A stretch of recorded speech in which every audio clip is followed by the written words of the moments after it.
I'm getting ready to use Pebeo Porcelaine 150 in Garnet Red for the final color that I'm painting on my gallon cider jug lamp base. I'm stirring instead of shaking in an attempt to reduce the amount of air bubbles.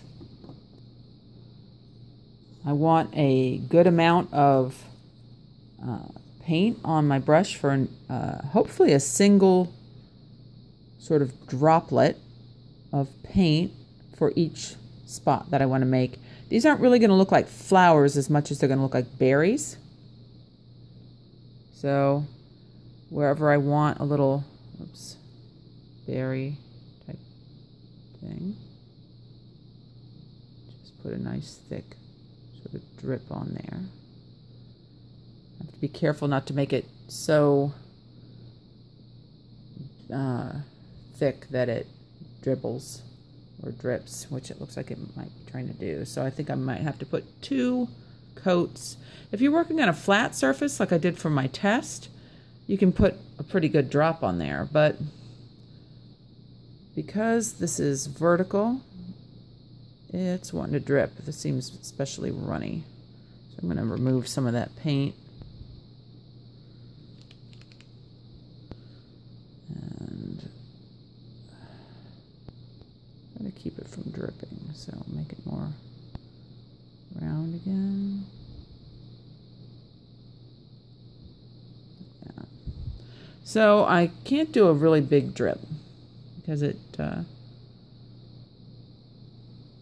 to make my brush round again. I kind of flattened it out when I was wiping the paint off. So while it's wet, you can kind of press it so that it makes it more of a point. This paint will dry on there so that it gets kind of pasted together though. So, oh, sorry, you can't see what I'm doing. So I'm just going to have to put like a little dot.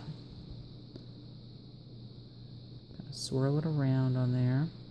Get about the size that I want.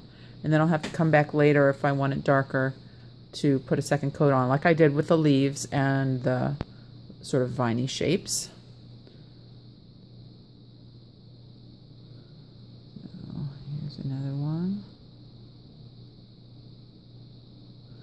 And I could make these like little more flowery shaped. Can I get better light, please? There we go. Can make it more sort of flowery shaped or more dotted. I'll experiment and come back to you.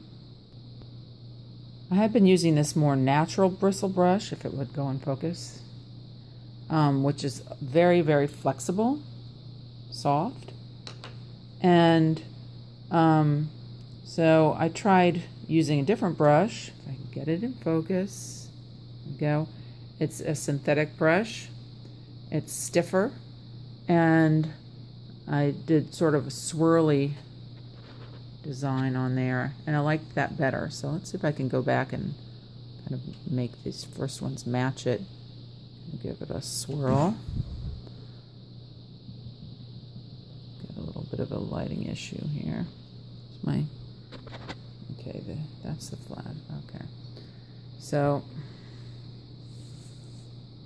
like that. I'll put a couple more on. So paint on the brush, and then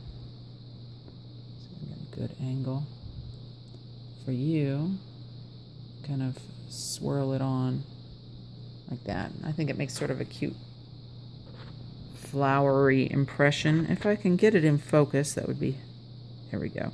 It looks a little bit like a flower. It's, you know, kind of abstract or impressionist. It's not super realistic. That's obviously not what I'm really going for in this anyway. It's more of a design than a realistic image.